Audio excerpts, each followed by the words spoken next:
Citizens and Government Relations Committee will now come to order. We're convened as of 5:30 Mountain Daylight Time on October 5, 2021. I respectfully ask everyone attending the meeting to mute yourself unless you are recognized to speak. Thank you all for joining us this evening. Under the current circumstances, the official meetings of the Board of Directors are being held remotely because of the pandemic. For the immediate future, the official meetings will be held via Zoom and will be audio and video recorded. The meeting recordings, along with the unofficial minutes of the meetings, will be posted as soon as practicable on the board's website. You may go to rtd-denver.com, scroll to the bottom of the page for the link to the Board of Directors page to find those. Directors and members of the staff, for the sake of the record, if you would like to be acknowledged tonight, please raise your virtual hand and wait for me to call on you before speaking. Speaking out of turn adds to the confusion. Directors and staff participating by phone can also raise your virtual hands to indicate you would like to speak by pressing *9, or to toggle your mute setting on the phone, press *6. We do not take public commentary tonight during the committee meetings, but members of the public interested in speaking are encouraged to go to the board meeting. If you go to the board's meeting portal located at rtd.iqm2.com, you'll see the schedule for that, and please come back. At RTD, safety is paramount, so we always begin with a short safety briefing. While recent public health orders have relaxed requirements in some settings, as a reminder, the Transit Security Administration, or TSA, has extended the federal mask requirement for public transportation until January 13th, 2022. The federal mask requirement states that individuals must wear a mask or a face covering while waiting for and riding public transportation, including airports and aircraft, train stations and trains, bus stops, and buses. RTD requires that employees and customers continue to wear face coverings, and RTD is taking a cautious approach to returning to pre-pandemic operating practices. Transit continues to be an extremely safe way to travel, and there have been no clusters of positive cases linked to transit in the metro area. So consider getting vaccinated if you haven't done so already. Wear your mask in settings where one is required, and practice physical distancing and good hygiene practices so we can end this pandemic sooner than later. I have looked through the group, and we have all our directors here except for, I believe, Director Williams, who had said that she would be joining us late. So I assume we will see her before long. We have one recommended action on the agenda tonight, but rather than keep our CAC co-chair, Matt Applebaum, later than he needs to be here, I am going to take our first discussion item out of order, which is the Citizens Advisory Committee report. Matt Applebaum, can you bring us up to speed, please? Sure. Thanks, Lynn. Thanks for letting me go quickly first. And hi, everybody, again. This should be a pretty short report. The Citizens Advisory Committee has only had one meeting since our last update to you, which, as you may remember, focused on our thoughts on the Accountability Committee's report. And I should note that we very much appreciated your interest in our comments, and also that RTD's response incorporated many of the CAC's recommendations and was an excellent response to that report. So at our September meeting, we spent the first hour introducing ourselves and welcoming the 3 new CAC members. Thanks again for appointing such great people who can represent not just their districts, but also bring significant knowledge of transit and mobility to the CAC. Most of you don't attend the CAC meetings, understandably, but I have to say that the CAC currently, the members have an extraordinary range of knowledge of transit issues, and that's just great for us. As an aside, We do hope that we can meet in person soon. I'm sure you hope you can meet in person soon too, because we now have many new members who have never met in person outside of, these disembodied electronic rectangles. And it would be lovely for us to be able to see each other and get to know each other. Hopefully sometime this year. For the second half of our meeting, we welcome back the Reimagine team, whom we've seen before. This time, the focus was on rebuilding after COVID, which I'm sure you've discussed as well. So we engaged in an exercise on possible service changes given limited revenue and had a rather robust discussion about our choices and priorities. Robust here means, maybe not surprisingly, we didn't come to any real consensus. It's a hard problem, but we did very much appreciate the exercise, and we hope our comments and many questions provided the Reimagine team with some useful information, and I think it did. The Reimagine team also gave us an update on their mobility plan for the future and the modeling and scenario testing that is now underway, as you are aware. And finally, as we've noted previously, the CAC very much wants to continue its work on the key long-term projects now underway, namely Reimagine and the FAIR study. We'll, of course, continue to look at other issues, such as rebuilding after COVID, RTD's finances, equity issues, public outreach and engagement, collaboration with local governments, and so on. And we look to you on the RTD board for any other topics you'd like the CAC to consider. That's the brief report. We, of course, have a meeting coming up in October and one scheduled for November as well, where we'll take on some additional topics of interest. Thanks. Thanks so much, Matt. I think we all agree that it'll be nice when we can get together in person and meet each other, meet your team, and kind of just get to know each other a little better. Does anybody have any questions or comments for Matt? I don't see any. So thanks for coming, Matt, and we'll see you in the near future. Thank you again very much. You bet. Okay, tonight we have one recommended action. The recommended action is for the Board of Directors to adopt the 2022 legislative program. And we have Michael Davies, our Government Relations Officer, here to explain the legislative program and why we're doing that and what it's about. Great. Thank you, Chair. Hello, members of the board. Michael Davies, Government Relations Officer. Tonight, I'm pleased to bring forward for your consideration recommended action to adopt a 2022 legislative program. As you all may know, RTD does not have a current board-approved legislative program.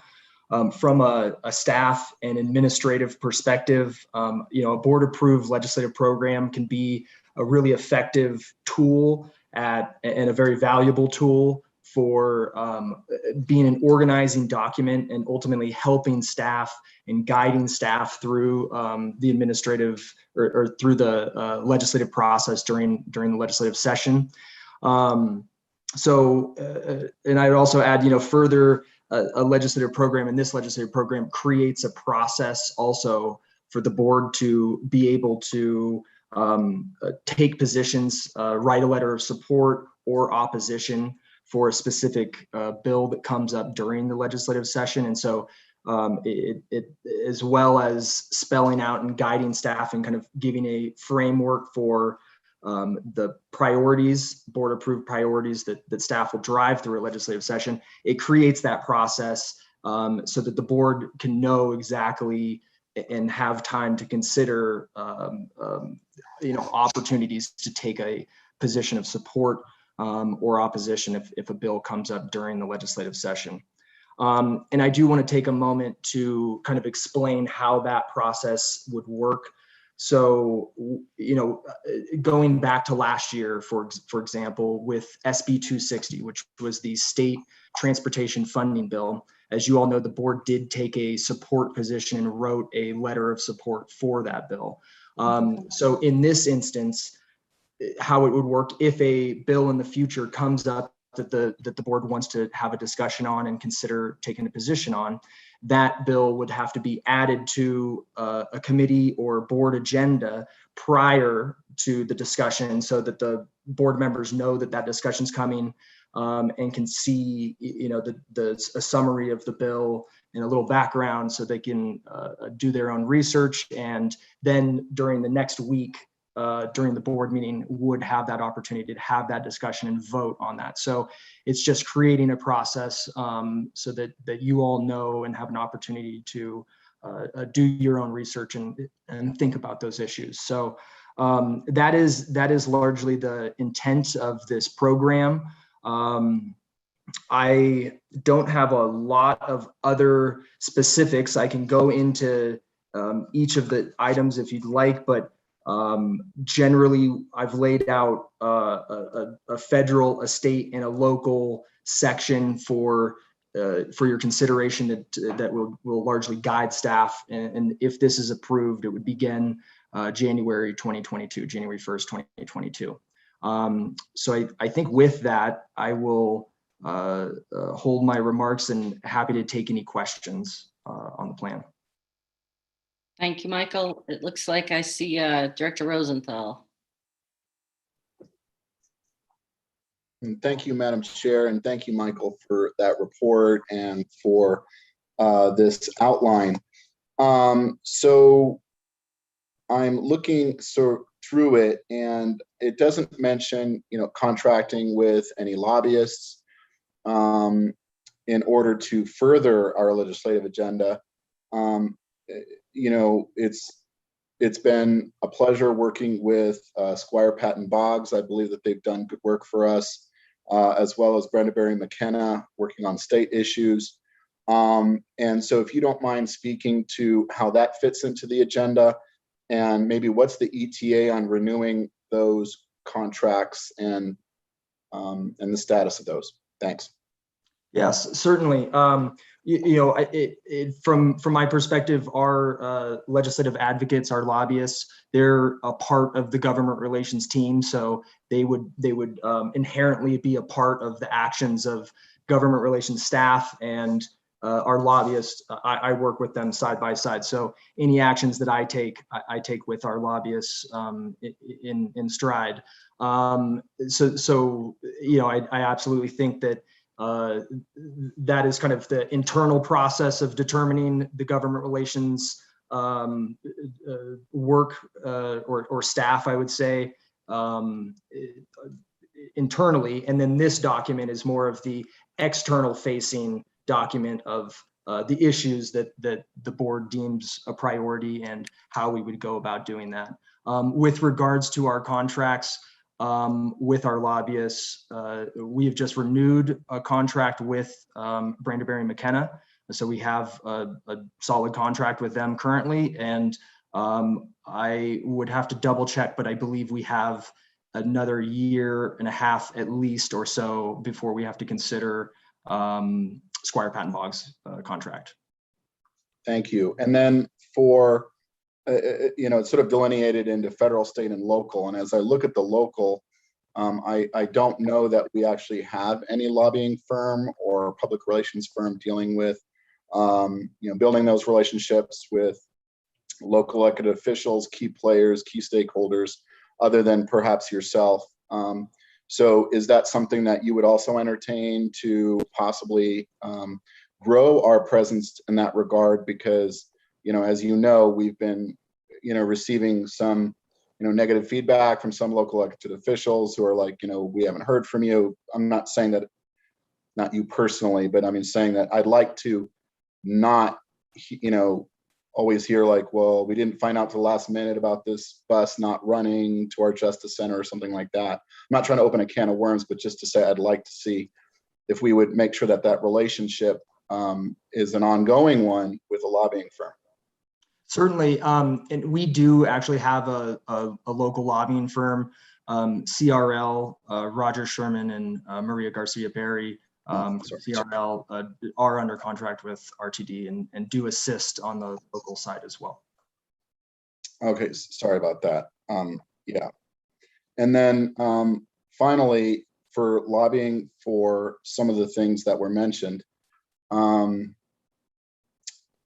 about lobbying also for some state funds? And I know that runs kind of counter to some of the mood of some of the folks in the legislature, but how about, sort of pushing back and saying, hey, if you do want to have more service, then you're going to have to, hopefully fund us too. Like they passed the bill last session on roads and bridges, but it'd be nice for us to push more and say, hey, it'd be great to get some funding. Yes, Director, thank you for raising that.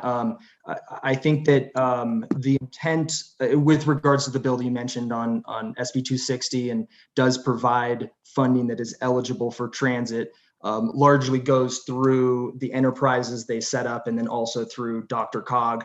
And the intent under the local section there of working with the councils of government, that was why that section was included, and that is the intent there, is to RTD to be a partner in working with those councils of local government to suggest best practices, be a partner, be a helpful entity with regards to any way we could suggest those funds to be used and how that can benefit transit service. Right, and then finally, so I was aware that, CRL is, helps us with our, for example, our outreach, like they're helping to coordinate our phone calls in the community and our outreach and that sort of thing. I was not aware that they also worked with local officials. So my apologies for that oversight. Thank you. Thank you. Great. Thank you. Director Busick. Thanks, Madam Chair, and thanks, Michael. And pardon me if you've mentioned it and I didn't catch it, but did you work with our federal, state, and local lobbyists in putting together the program? Yes, absolutely. Perfect. Yeah, good. All right, that's all. I didn't see it in the report, so thanks. I appreciate it. Thank you for raising it. I'll just also add that our federal and state lobbyists are here tonight. Patty Dorsch and Michael Dino. They're not on video from Patton Boggs and Jennifer Brandeberry from Brandeberry McKenna are all attending and listening if you have questions for them. Let's see, I think Director Lewis was next. Yeah, I have a few questions, excuse me. Thank you, first of all, Michael, for this presentation. I really appreciate it in putting this plan together.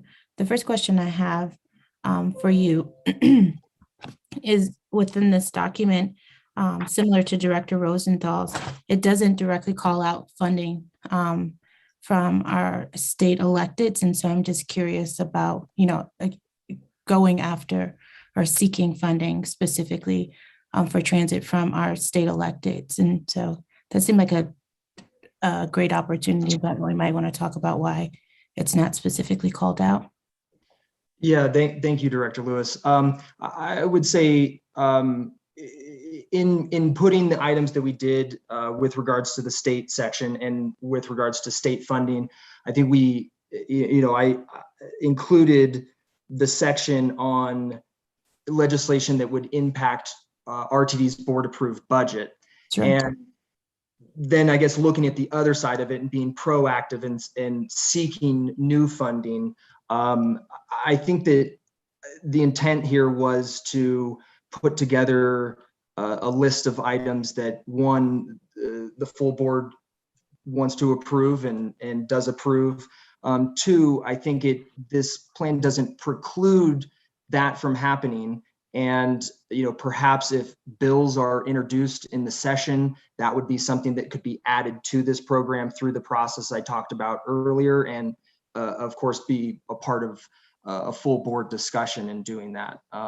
So it was not left out intentionally, just there's nothing on our horizon right now that is going to address funding from a state level that we're aware of. So I think it's just a wait and monitor and see and watch how the session develops approach. If I may, Madam Chair. Of course, please. Yes, and thank you very much, Michael and Director Lewis.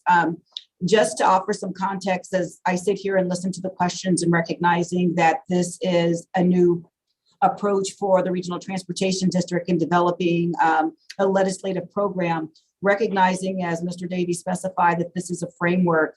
Quite naturally, we are working in partnership with our advocates at all levels of government. And with that as a backdrop, recognizing that we have some broad brush areas in which we are taking into consideration for our legislative program, I'd be remiss not to point your attention to item C, where it says advocate for environmental stewardship through statewide rules and regulations, where we have stated clearly that the advocate for positive impact on transit can have on air quality improvement and ensure sources of eligible funding are available to implement. So as we talk about the overarching aspect of where we're trying to go as an organization, ensuring that there is a strategy aligned, and in turn, this is incorporated into the strategic plan of which you adopted back on August 10th. This is part and parcel of what we're trying to do to change the trajectory in reference to being the mobility leader of choice in the region. So with that as a backdrop, this gives us an opportunity as we set forth what we're working in tandem with our advocates on, both at a state and federal level. And to the point that Mr. Davies raised, this brings us full circle when we do our weekly sessions with our advocates. So we have an understanding of where we are from the outset, and then we can advocate in affirmative fashion for elements that will be beneficial to RTD and our communities that we serve. Thank you for the opportunity to speak. Dr. Lewis.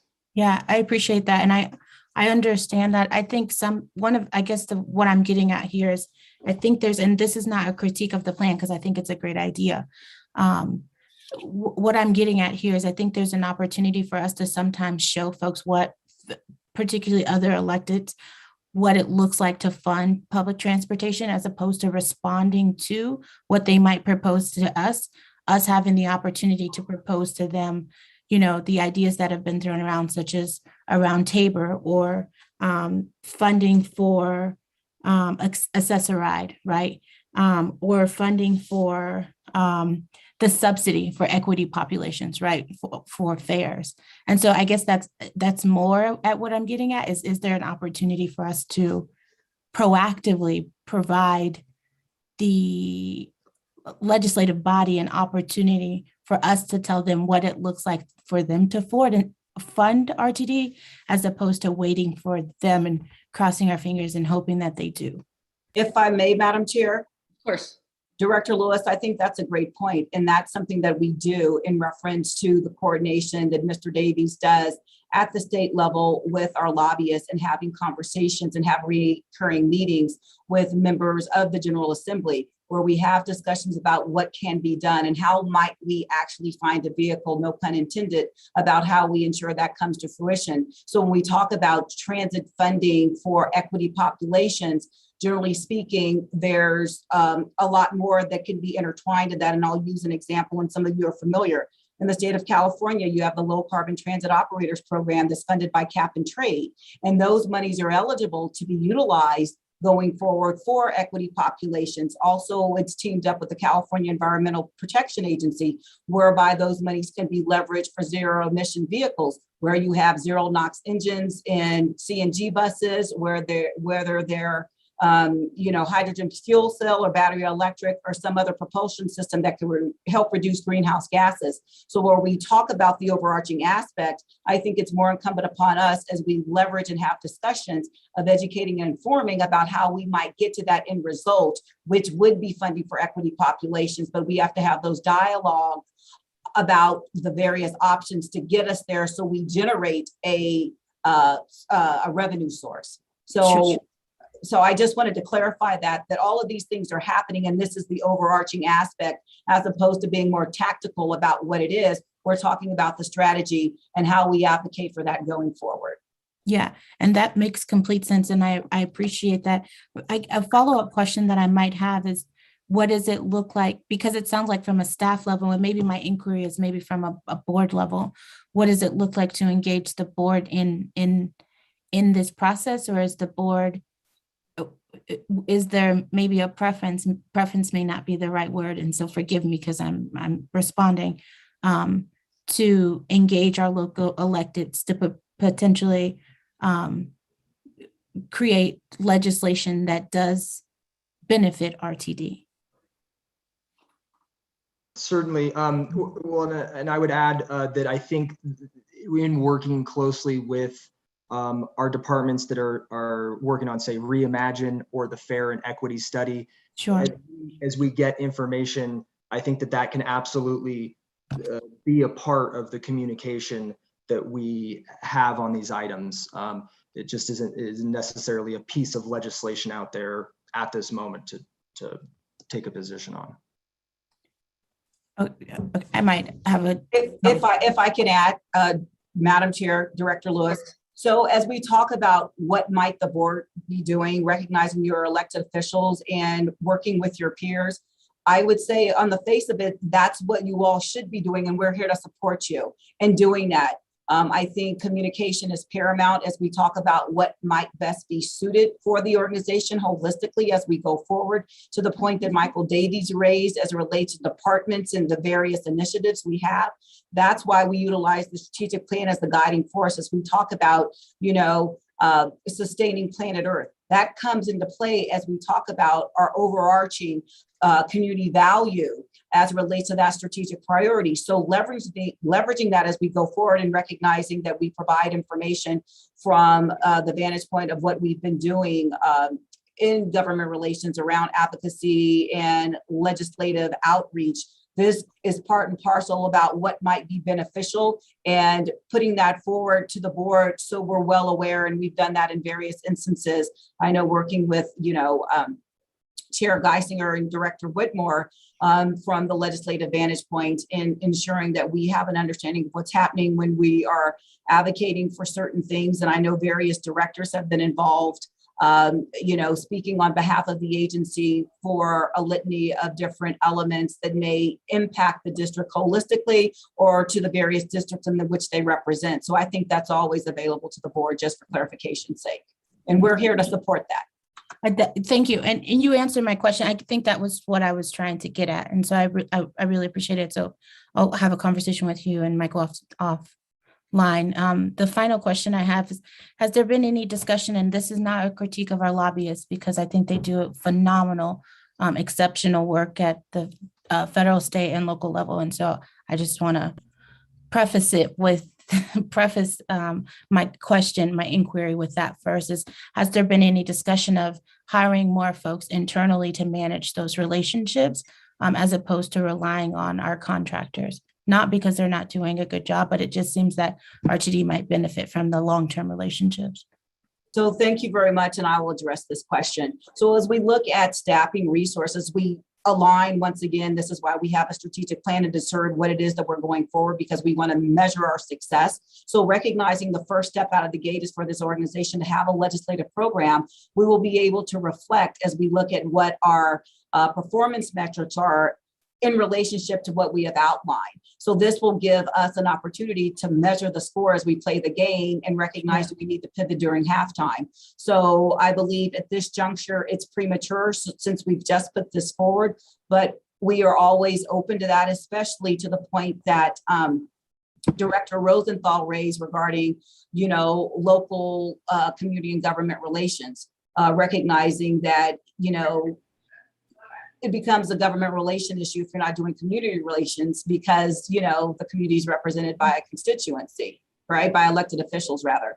So as we march down this path, there have been conversations that ensue, but we will make a determination, working alongside my team, to discern if that's the best path forward, recognizing what we have before us, because maybe it's beneficial to have an individual focused on federal governmental relations, state, and perhaps local. But at this juncture, taking the temperature to assess where we are, I think we're just dipping our toe in the pool at this time. Sure.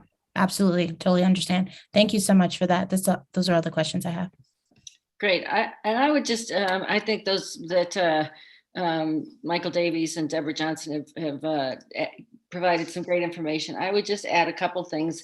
I think that our lobbyists are following a lot of different committees at the state and federal level right now. A lot of potential that Michael is is working on where we might be able to intervene, and hopefully members of the board could be part of that, talking to our local legislators or our local officials, and even potentially our Congress people that various people know. But because there are some things, the variety of things in committee that are being looked at.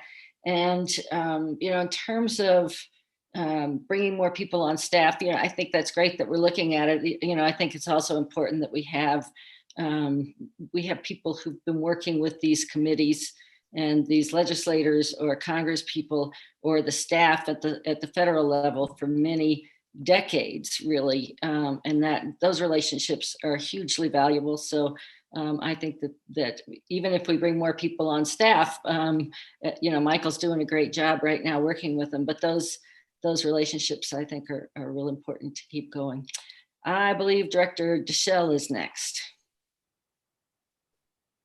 Thank you, Madam Chair, and I apologize if this was covered early, Michael, Mr. Davies, in your presentation as having some text issues, but I wanted to hone in on the state Cap B opposed legislation that would increase operating costs without providing new sources of revenue.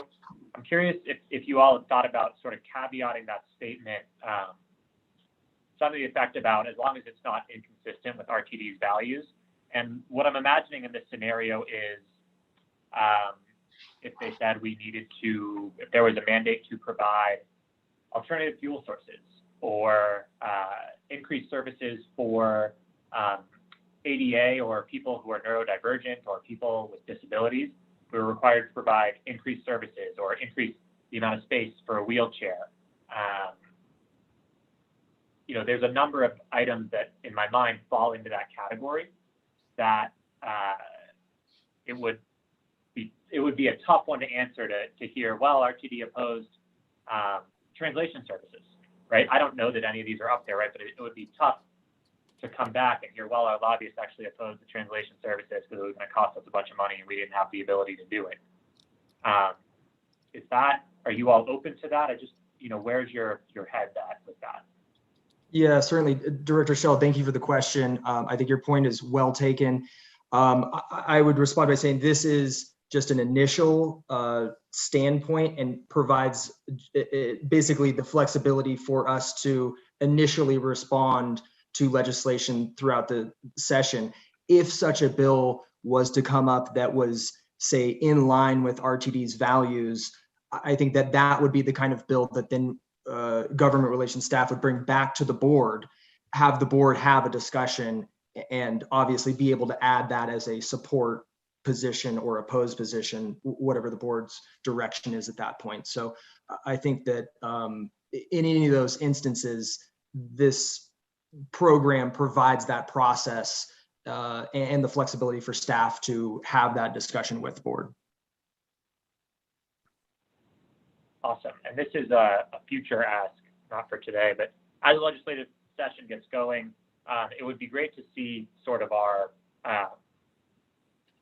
the relevant strategic priorities, or the ones that look more like KPIs, not the big ones, the little ones, in our strategic plan. And I apologize that I don't have the exact right title for those, but it would be great to see each of those sort of tracked in that legislative tracker so we can monitor at a board level how are we working towards a strategic plan, right? And what does success eventually look like? And that may have already been your plan, but just wanted to highlight that for our perspective as we manage, as opposed to towards, well, I want all of these things, looking at how each of these items fits into the strategic plan and those KPIs.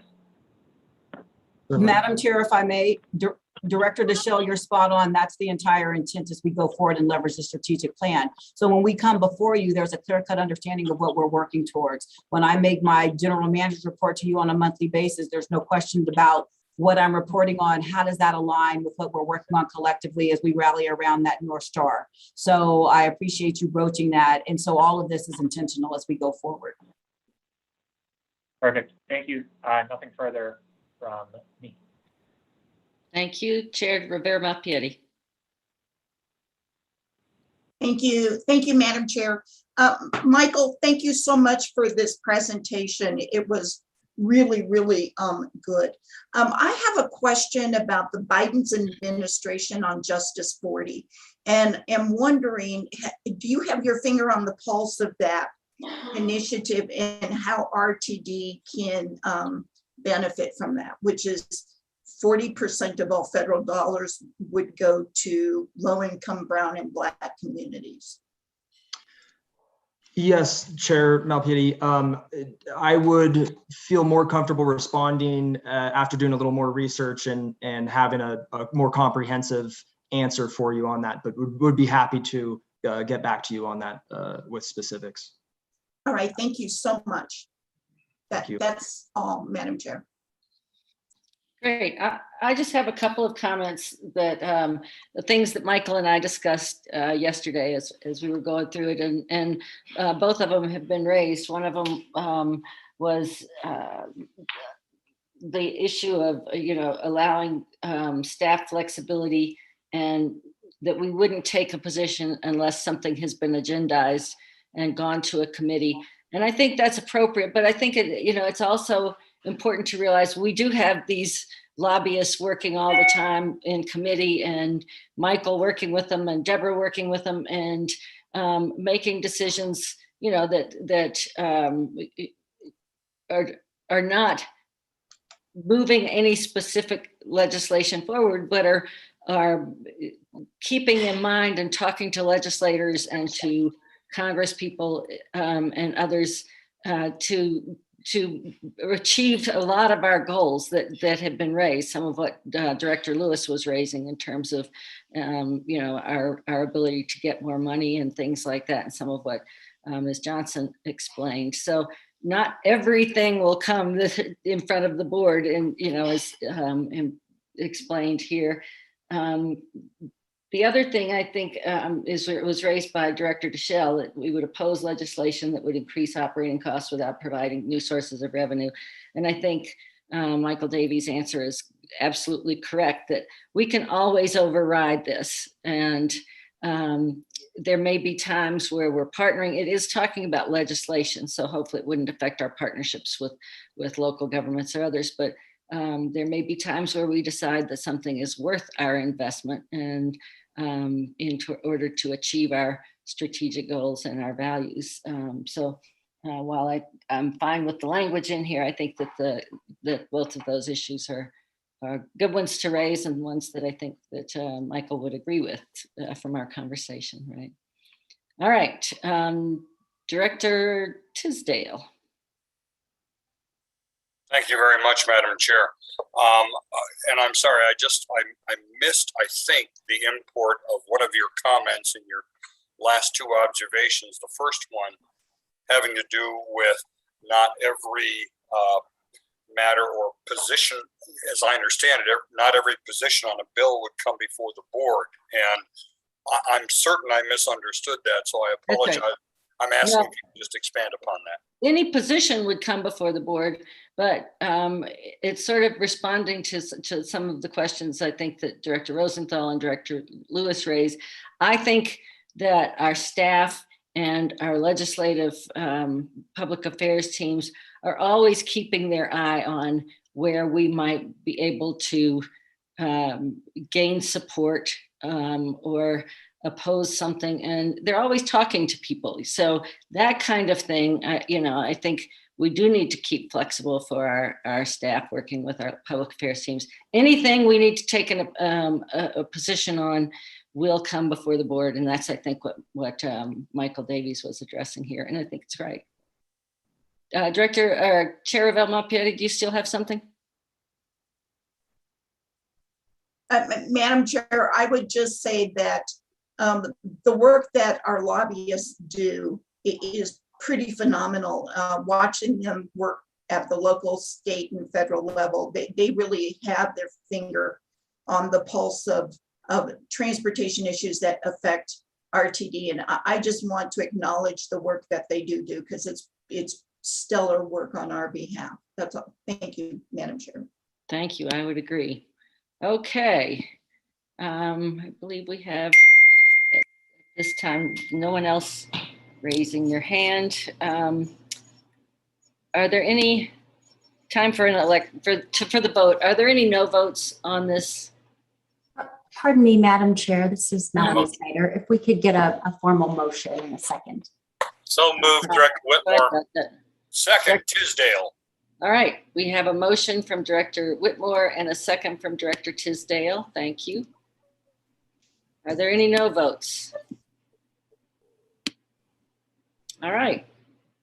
With no votes, we have a unanimous decision. Director Williams, I believe, is still not here. So we have 14 yes votes and 0 no votes. Thank you so much, Mr. Davies, for your good work on this.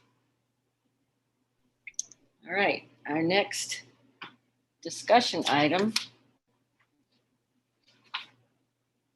is the communications report. And Marta Sepecki is with us tonight to provide the communications report.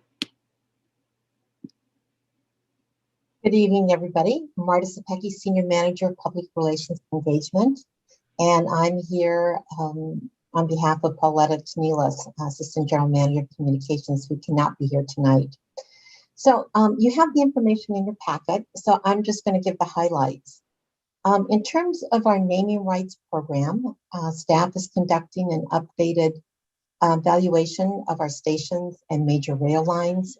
As you know, the naming rights for the University of Colorado A line expires in May of next year. So we're looking for a new sponsor for the line. RTD is making improvements on the 15L along Colfax. We're upgrading the stops between Broadway and the R line Colfax station in Aurora with new shelters, enhanced lighting, and security cameras. And this is really to enhance the customer experience along the route, which is one of our busiest routes. And we're really proud of these new shelters. They were designed in-house by one of our architects in the Capital Programs Department. So if you're on Colfax, please stop and take a look at them. Later this month, we will have a media event to introduce them to the media and to the community as well. We have a new ridership campaign called Take a Trip, and that was launched last month on September 22nd. It encourages customers to use transit for all sorts of different activities, for essential trips, going to entertainment. And we really want to remind the public of the benefits and value of transit. So the ads were designed with some lightness, some humor, some whimsiness, and a little bit of edginess as well to give people just a break from the seriousness of the pandemic. Starting next week, we will have the board telephone town halls. The first one will be Wednesday, October 13th, and they will go through November 3rd. And for those of you who have conducted telephone town halls in the past, you know it's a great opportunity to connect with your constituents, to answer questions, and also to receive feedback. So the telephone town halls are part of the next round of engagement for the Reimagine RTD initiative. And we're in the process of setting up meetings with each of you to prepare for your town hall. And then lastly, the customer contacts that come through our customer care division have been steadily increasing as more people are getting back on transit.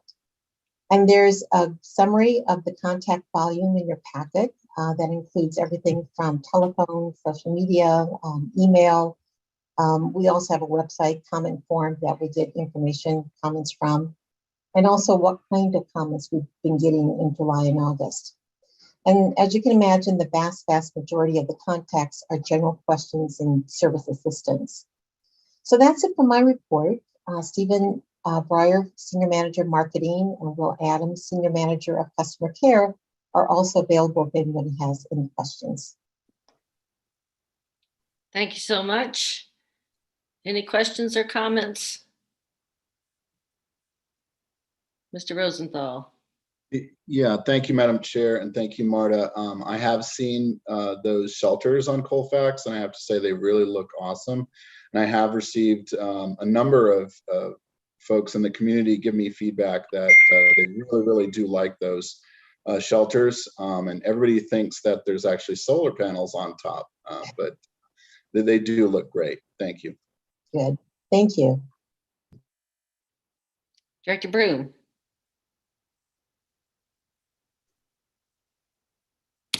Mute. Yeah, you're I wa- muted, Director Bugh. Good. Oh, I'm sorry. I wonder what kind of response we've got from the community since we've canceled the Bronco ride. Because I've gotten quite a few calls from people that are very unhappy about that. And the other complaint that I've got is that while getting there on light rail at the beginning of the game is okay, at the end of the game, it's just a madhouse. Even though there's extra cars on the trains, the amount of people trying to leave at the same time just creates a lot of havoc. So if I may, Madam Chair, as we talk about the Broncos ride, Director Broom, thank you very much for sharing the comments which you've received from constituents. We've been monitoring that, and our rail ridership has gone up. I know we have our Assistant General Manager of Rail, Dave Jensen, on the call. And in relationship to us clearing the platform, we've actually done a pretty great job in reference to doing that, recognizing that we have consists that we have being held in the pocket so we can clear. We have basically received a lot of positive comments as relates to that going forward, quite the contrary of complaints. But recognizing that I know you've heard from some constituents, but we have received some positive comments relative to that. So Mr. Jensen, if you would speak to what we're doing to clear platforms and how we're staging, gap trains and things of the like, I'd appreciate it. Madam Chair, if I may, this is Dave Jensen. Please. So Director Broom, I appreciate those comments, and we will take those into consideration and continue to evaluate the process we use to clear the platforms. To GM CEO Johnson's comments, we have been able to clear the Empower Field Stadium within an hour of the game for both home games. Excuse me. But what we are doing is we've built the trains up as large as we can. So we are running 4-car trains. We have added limited C line service, and we are implementing additional E line service as well. And so because we are operating numerous lines, we're putting as much equipment with as many operators as we have available to us to clear the platforms out. But again, like I said, we will continue to evaluate the situation and ensure that we're doing the very best we possibly can. Thank you. I don't know if Will Adams has anything further to add to that. I do not. That we are, as Director or as GM Johnson indicated, we are receiving very positive feedback on the rail service, both to and from the game. So I would just echo what GM has said. Thank you. Anything else, Director Broom? Not at this time. Thank you. Director Sloan. Yes, thank you. This may be a premature question because there may be a meeting still going on, but I was wondering about the participation and just comments in the January service change public meetings. Could you give us any information on that, Marta? We held 2 yesterday. One at noon and one at 5 p.m. and one again tonight at 5 p.m. There was great interaction with the people who were on the call. If I remember correctly, at noon we had about 17 people outside the organization. In the evening at 5 o'clock we had about 20, and I just saw that we had about 15 at the 5 o'clock meeting today. But our service planners who were on were able to answer all the questions. So there was great interaction. Thank you. Director Lewis. I just had a question about the process for the naming convention. I've actually had a number of constituents reach out to me about a particular a particular light rail stop that's not actually in use within my district, and there's an ask to name that after a local hero within that community. And so I'm just curious as to what considerations you all have had thus far with the naming conventions and what it is that you all are planning moving forward. So if I may, Director Lewis, if I can take that question, I know that there were inquiries as it related to how we would go about, and I believe that there is a policy, and Ms. Snyder could speak to this from General Counsel vantage point, because we're talking about people doing a, my gosh, I lost my train of thought, in reference to, paying for the rights of the naming for a limited time. Are you asking whether or not we are looking at doing the same as opposed to naming a facility after a person without any type of monetary compensation? Because I believe I'm conflating the two. I think it just leaves, at least as it's written within the report, I think it just leaves the opportunity open, at least as I'm thinking about the constituents who have inquired, opportunity for them to say, well, you all are in the process of figuring out your naming conventions. Is there an opportunity for us to name this particular stop?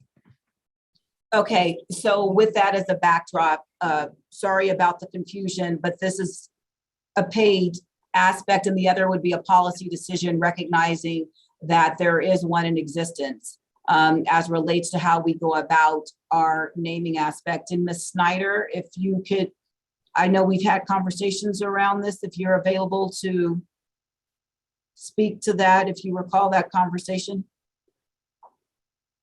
Yes, thank you, Melanie Snyder, General Counsel. So yes, RTD does have a corporate partnership program and a policy that deals with the station and facility naming policy. It was adopted, I believe, in 1994, and then it's been updated a couple times over the last couple years.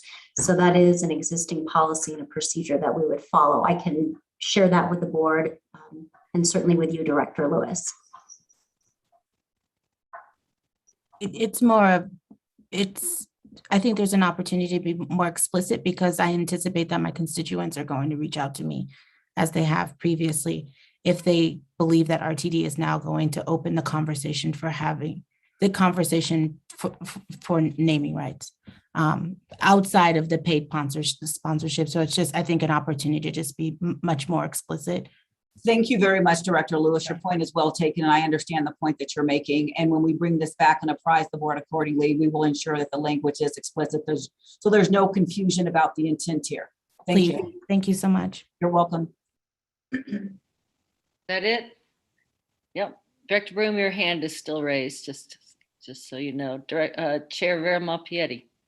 Thank you, Madam Chair. This is a follow-up on Director Broom's question about the Bronco ride. And I'm just wondering if somebody could refresh my memory. Does the Broncos help pay for the extra trains and service we're providing on those game days? Like, are they in partnership with us to help offset the cost because it's such an expensive component for RTD? Thank you very much, Madam Chair. If I may, Chair Geisinger. So to the question that you raised, no, ma'am, they do not. Basically, what we have done is partner with them in reference to sharing information so they in turn can share that with their game attendees. We have been leveraging various aspects of shared media in the sense of disseminating press announcements and things of the like. But this is something RTD is doing. Hence, when we suspended the Broncos ride, recognizing that we were leveraging, public funds to provide additional services. As you recall, I gave a report recognizing that we were going above and beyond relative to standard service, and we're doing various things for special service. We are not receiving any type of monetary contribution from that franchise, nor the Broncos entity as a whole. I guess my follow-up question would be, is that a conversation we should be having?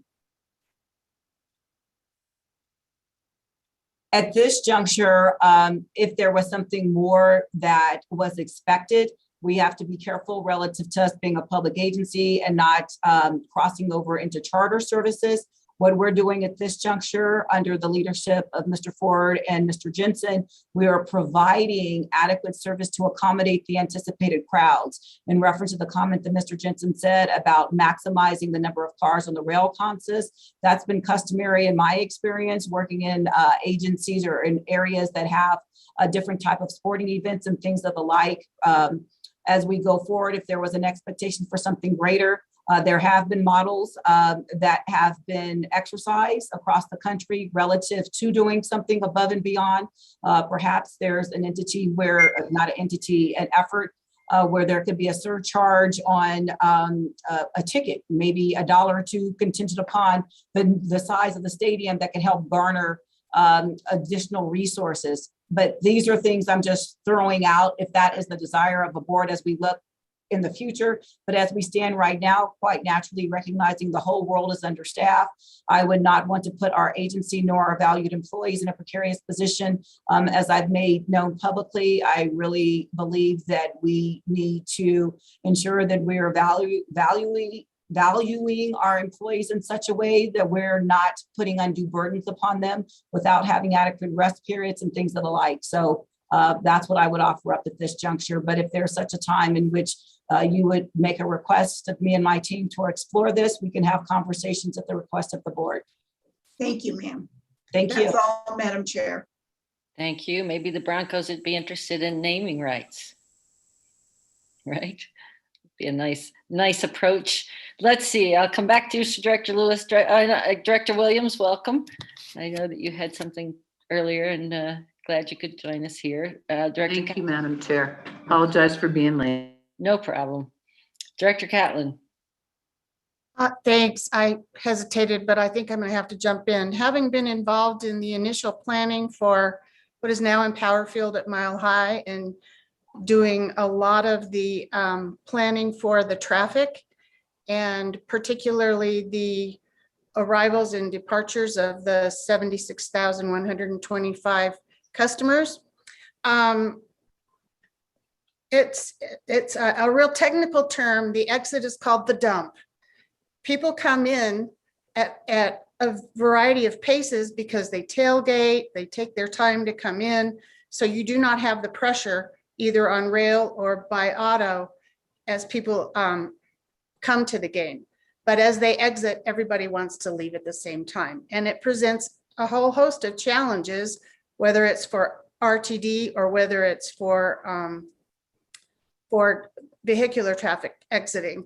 And so I'm just saying that I think we, as an agency, providing 1 hour clearance of the stadium at the first two events is pretty extraordinary effort. And to do anything in addition, I think would be too much of an ask for this agency. I think that what we're doing right now is very commendable in putting the resources where we have. And I guess I just wanted to say that I applaud you, General Manager, CEO Johnson, for taking into account our operators and that. And I know it's frustrating for some people. We've provided an enhanced service for so long, but at what cost? So I just wanted to let you know that that's just part of the planning, and that's to be expected. And in terms of the congestion at the exit. So sorry, just had to put in my 2 cents worth. Thanks. Thank you. Director Lewis. I appreciate this conversation. I was just going to just remind us that one of the things that was allowing us to be able to do that is mandating 6 days per week. And so it's really important for us to keep that at the forefront, as we were talking about our operators and our staff who we don't want to burn out. So I just wanted to make that comment. And then secondly, if we just might consider when we're having our service changed meetings to not schedule them during the same time as our committee or board meetings, even if we've had multiple meetings beforehand. I think just the it could be interpreted by some folks as RTD not wanting folks to participate in one of the two, either a committee meeting or our community or service change meetings. Thank you. Thank you, Director Lewis. Any other comments or questions? Thank you so much, Ms. Zepecki. And Michael Davies, I believe you're back on for the government relations report. Yes, hello, Chair, members of the board, Michael Davies, Government Relations Officer. I just have a brief government relations report for you. On the federal front, we're in a little bit of a holding pattern. There's a obviously intense focus between the White House and Congress trying to negotiate and get this bipartisan infrastructure deal over the line. The federal government's fiscal year was up on September 30th, and so they did have to pass a continuing resolution to fund the federal government, and they did that through December 3rd. So that's the kind of appropriation side of government. Over on the authorizing side of transit programs that appropriated money flows through, those authorizing programs are largely wrapped up in the bipartisan infrastructure deal that would authorize those programs for 5 years. Because they did not get agreement on the Infrastructure Investment and Jobs Act, which is the official title of the bipartisan infrastructure bill that the Senate passed and is now awaiting action in the House.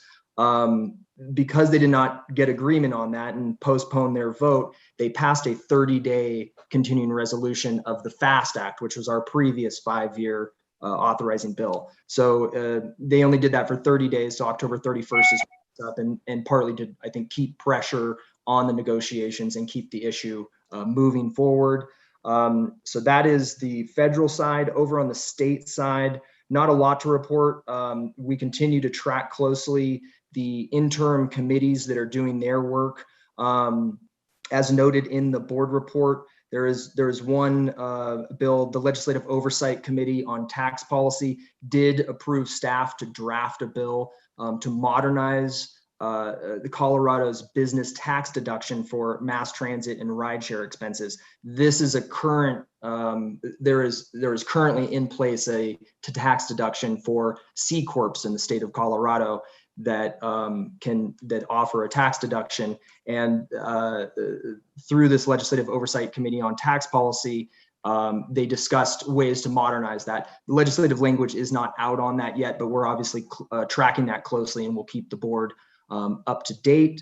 And then the last thing I would just note is today, the Transportation Legislation Review Committee, TLRC, as you all may recall, General Manager Johnson testified before this committee in early August. A number of the board members did attend.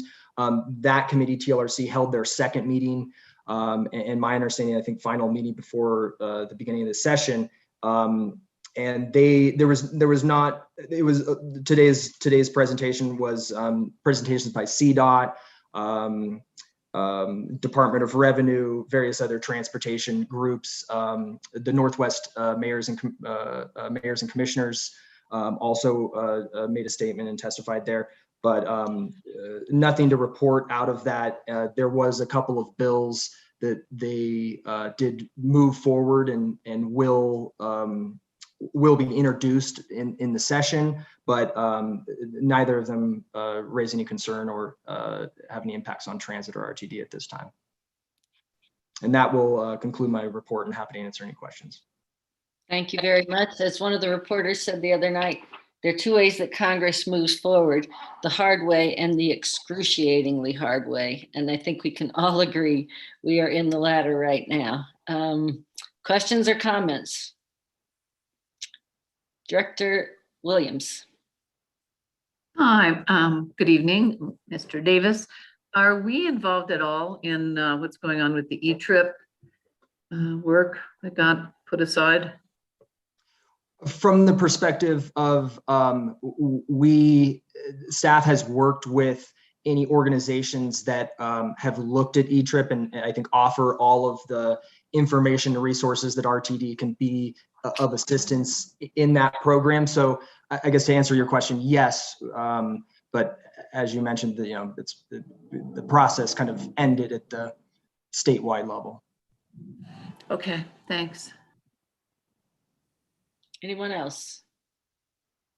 Okie doke. Thanks so much, Mr. Davies. Other matters? Anyone have any other matters for the board?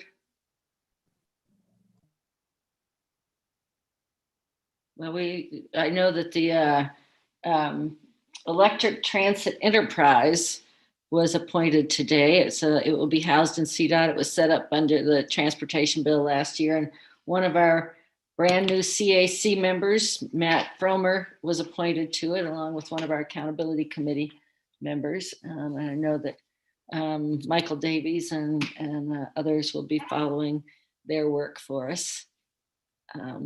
Anything else? Other matters? No? Okay.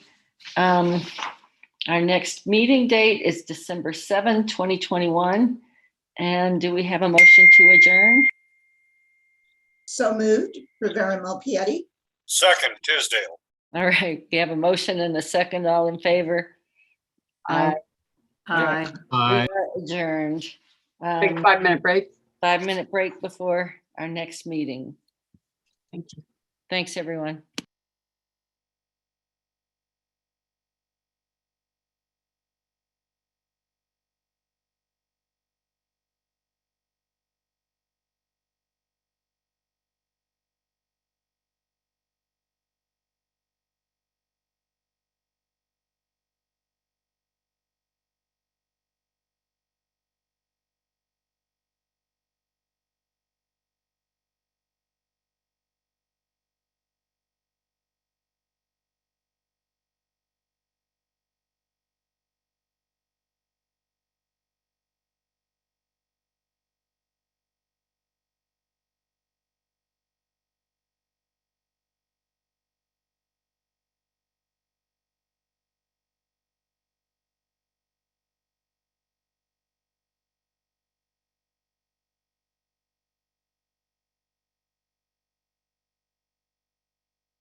Okay, getting close to 5 minutes. Everybody about ready?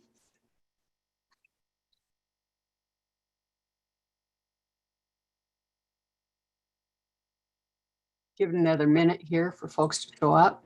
There we go.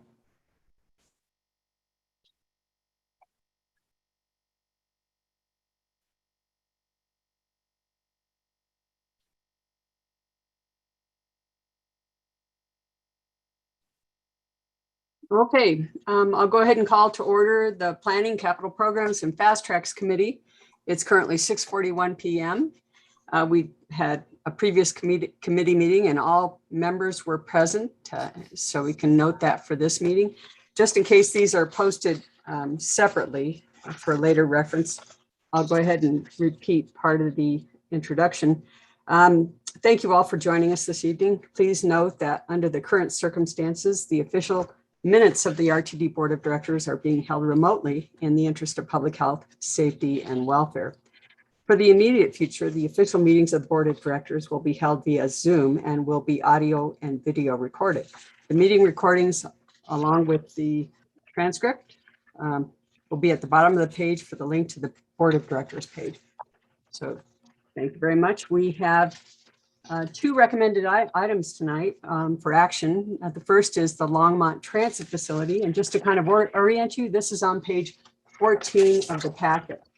So I'll read the recommended action right quick, and then we can proceed to a motion and staff presentation. So the recommended action is for the Board of Directors to grant the General Manager and CEO or her designee the authority to negotiate and execute all documents and funding transfers necessary for the design, construction, and maintenance of a new bus transfer facility and park and ride, referred to as the transit facility, near the future terminus of the B line in the city of Longmont. And we'll refer to them later as city for shorthand. So first of all, do I have a motion to approve? So moved, Rosenthal. Busick, second. And Director Busick as the second. Okay, so before moving to discussion, we have Staff Representative Chessie Brady with a presentation. So Ms. Brady, I'll turn it over to you. Thank you.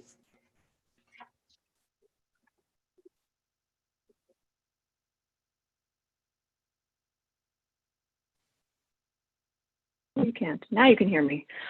Hi, Chessie Brady, Transit-Oriented Development Manager in the Planning Department, speaking about the Longmont Transit Facility project tonight. So this project has been many, many years in the making.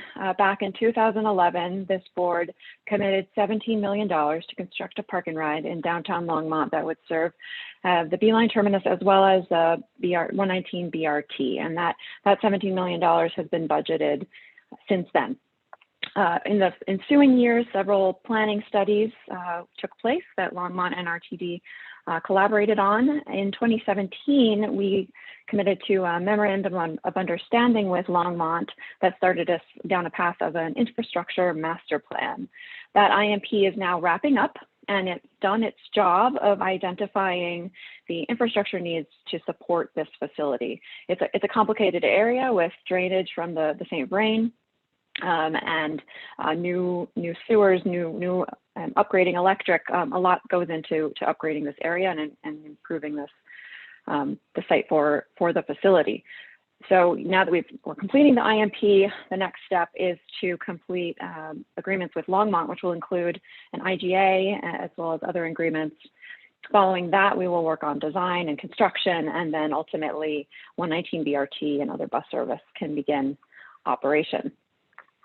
So what these agreements will cover will be how the project gets implemented, what the timeline is, how long it takes, how approvals take place between RTD and Longmont, who pays for what and when, and then once the building is constructed, how we'll manage operations and maintenance for the different segments of the building, and then anything else that comes up in the course of negotiations, as things surely will.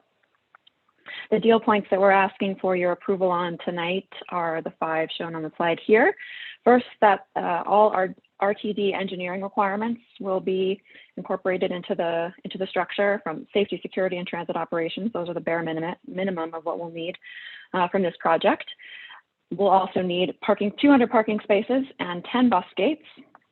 The city's role in the project will be to acquire the real property, which is an important point. So RTD will not be participating in the acquisition of the property for this project.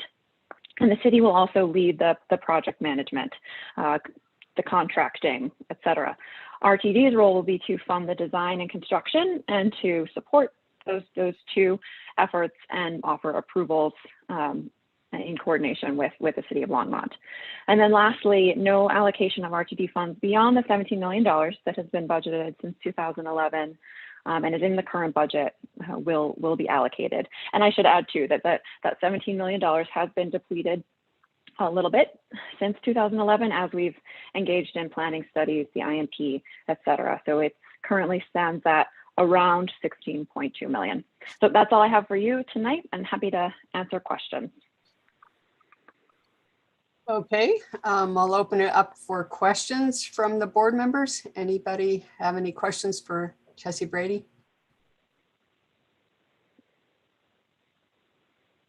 Any discussion? I have a question. I'm trying to find my raised hand. Okay, and I think Julian Bouquet beat you to it. May I call in him first? Sure, go. Okay, Director Bouquet, go ahead, please. Thank you very much, and thank you, Chessie, for a great presentation.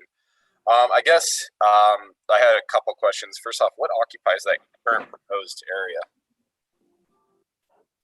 area? Currently, it's a few buildings, and the site was decided on with the city of Longmont and has moved around a bit, but there are a few retail establishments in the current location for the building. Okay. And I assume this would come down to the city of Longmont about relocation of those establishments then. Okay. So next question. From the depletion from 17 million to 16.2 million, is the project still functional? We believe that it is based on the estimates from the IMP, and that was part of the point of completing the IMP was to get to a relatively firm understanding of what the project will cost. So our commitment with Longmont is to complete the project, and one of the things we'll be sure of in the IGA is that there is money available to complete the project.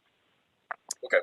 And then I guess my big question would be, what would be the potential relationship between the proposed transit facility and the Beeline terminus? You know, is it going to be a feeding area basically into the rail system? Is it going to be just an alternative? Could you just kind of explain, or if I could have someone try to kind of explain the relationship between the transit facility and then the proposed future Beeline term?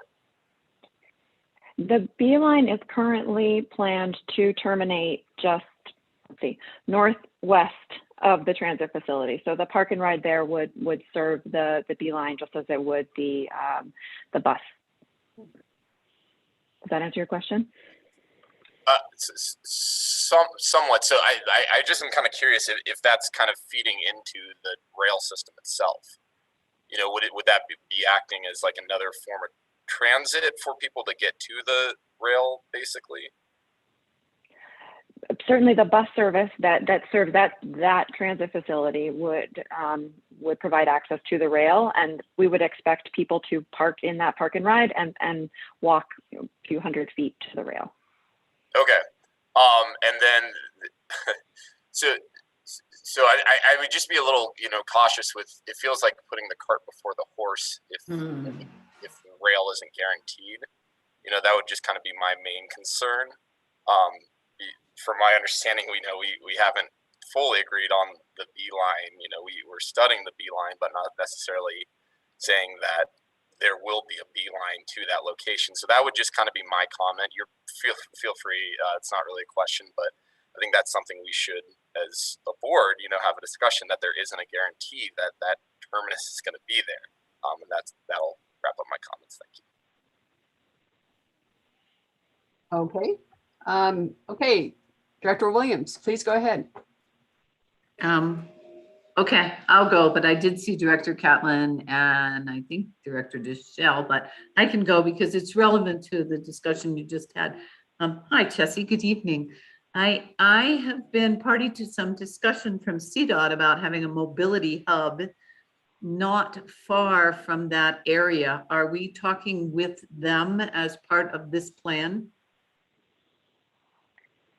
As part of this plan in the immediate sense, no, but I think the mobility plans and the CDOT's plans are moving ahead separately. And they're part of the plan. The general plan for Longmont is also around Kaufman Street and extending Kaufman Street, bike lanes, et cetera.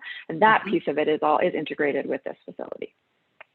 I just, for anybody who doesn't know, my understanding, and Jesse probably knows more about it than I do, is that CDOT is looking at putting a terminus of sorts at someplace between this location and I-25. And so I just want to make sure that we are not completely recreating the wheel and that we are partnering with them. Thank you very much. Good evening. Okay, thank you. And I'll go in order now. Director Catlin, please go ahead. Thank you, Madam Chair. And thank you, Chessie. I appreciate the presentation. And on packet page 14, what really resonated with me was that the city of Longmont is committed through their first and main transit and revitalization plan. They're committing to transit-oriented development.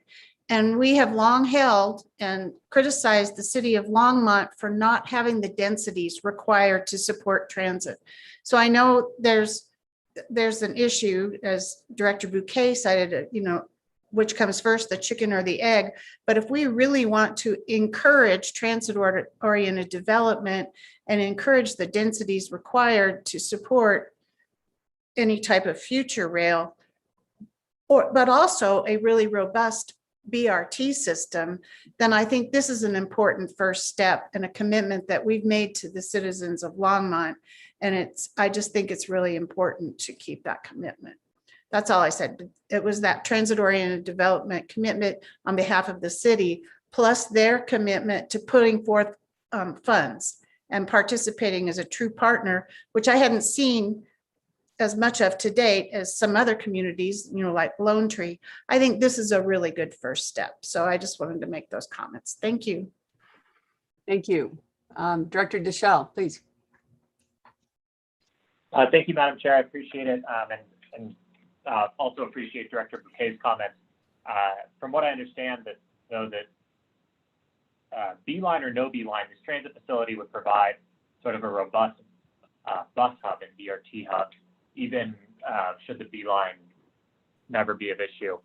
I want to focus, though, on conditioning our approval. And for me, that's a proposed amendment is coming. Conditioning our approval on electrification. The cost of adding electrification is enormous once a project is already built. And we need to be thinking about building for the future. Buildings last 30, 50 plus years. And by the time this building is built, there will be a number of electric vehicles on the road, should the various plans that are outlined across our state be there. And perhaps our fleet will be there too. And so the increased cost, there's a movement within the buildings world called making a building electrification ready. And typically what that means is that you will pre-wire the building so that it is set up for level 2 plus EV chargers, that it is pre-wired for bus chargers and things of that nature. That while we may provide heat, I don't know how much interior space there is or not, while we may provide heat with natural gas, that we are ready to provide it through electric, and there actually is a pretty substantial cost trade-off if we don't have to extend a gas line in order to provide that heat service. So with all of that, I move, and I'm not married to this language, whether we put it up top or whether we put it as number 6 in the execution, but I've written this to be phrased so that it goes in the recommended action, which is that after city, semicolon, provided, comma, however, that such contracts, comma, as applicable, comma, shall ensure the transit facility is electrification ready, period. That is the motion as it stands. I am more than open to amending the language, whether we want to put it up there or down in P6, but I think there's a real opportunity to lead here, and I don't want a future board to be looking back and saying, how did we miss this? We spent 17 million. How did we miss this opportunity to be a leader in building buildings that are ready for electrification and built for the future? Okay, so first of all, we need to see if there's a second for the amendment to condition, or actually to add the conditions within the recommended action as described by Director Deschel for making the facility electrification ready. Do we have a second on that motion to amend? Director Lewis, second. Director Lewis has seconded it. Now, here's how I'd like to handle this. We had several people who I believe were planning to talk about the main motion, but what we need to do right now is take up the motion to amend before proceeding to the main motion. So I did write down the people who had been in the queue prior to Director Deschel making his motion or starting to talk. And so what I would ask is, if you are planning to speak on this item, please leave your hand up. But otherwise, if you put your hand down so we can have a discussion about the motion to amend only at this point. So I'll give you a second to do that. Okay, discussion of the motion to amend.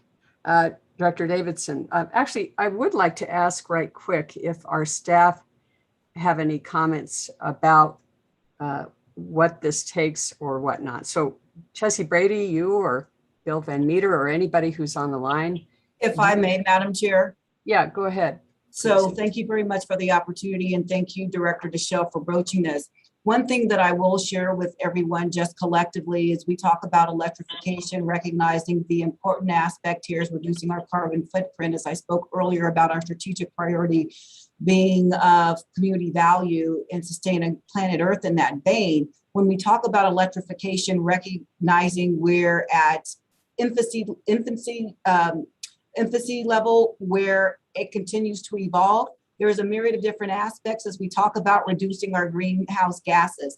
We have to look at propulsion systems. Some of you may be aware that there is a near zero NOx engine on the market that we can use with CNG as well as liquid natural gas vehicles that basically has almost a 0.01 particulate. So as we talk about electrification, there's other means of which to reduce greenhouse gases in our carbon footprint. There's hydrogen fuel cell. There is battery electric at this point in time, but recognizing a couple of years ago, a lot of different transit entities were using, gasoline hybrid vehicles. So as we look to where we're going in the future to limit ourselves to electrification, which could be something different than it is today in 3 to 4 years, I believe that we'd be cutting off our noses to spite our face, as opposed to talking in generalities about reducing our carbon footprint, as opposed to specifying the propulsion system in which to do that. So I'm speaking from a place whereby having some experience with this, as a couple of you know, and it's lessons learned going forward, because you will have some advocates to talk about that near zero NOx engine in comparison to electric. And also there's aspects along the lines of what could happen to actually reduce those emissions. So that's where I would like to offer up just information for all of you, because as we go forward, recognizing what could be, there's other aspects involved as we go forward. Thank you very much. Okay, thank you. So moving on to questions or discussion from directors. Director Davidson, you're shown first. Any questions or discussion about the motion to amend? Yeah, thank you, Madam Chair. And Ms. Johnson, thanks for bringing up the other sources of fuel. It's actually a good chance to highlight that Longmont has a pretty cool methane reclamation program and has some city vehicles that are using reclaimed methane from their wastewater treatment plant. But anyway, putting that aside, one question that I did have from Ms. Brady, and thank you for the presentation. Has that been discussed with the city of Longmont, recognizing that this project has been postponed and faced a lot of misstarts, is tied to a number of things? What would the impact be to the city of Longmont to, amending this in any way, but I guess most specifically the electrification amendment proposed by Director Deschel? Electrification of the facility or preparing for electrification is not something that we have discussed with Longmont, and it's not something that was reviewed in the infrastructure master plan. So I do not know where they stand on it. Okay, thank you for the answer. I appreciate it. I'll just state for the record that I would oppose the motion, not because I certainly support the spirit of it, of acknowledging our sustainability efforts and moving in that direction. However, I do know that the city of Longmont has a number of initiatives underway. I would want to collaborate with them, and recognizing that we faced some delay here and haven't discussed that with them. I would leave it to staff to judge as we proceed with the project, how to honor our values and strategic priorities. Thank you. Great, thank you. Director Busick? Thanks, Madam Chair. I guess I would agree with Director Davidson and General Manager Johnson and the comments that they made. I guess my other question would be, what does this add to the cost of the project? What does it add to the cost of changing plans and things like that? My guess is we don't know. And unless staff can tell me a number, I can't support the amendment without further information. Thanks. Okay, thank you. Director Tisdale?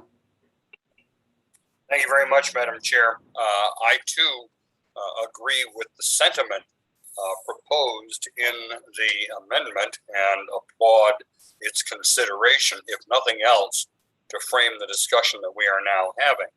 I would think that we could accomplish the same thing if we simply, rather than making it a part of the recommended action, directed staff to consider and implement any appropriate measures in construction to address environmentally friendly alternatives.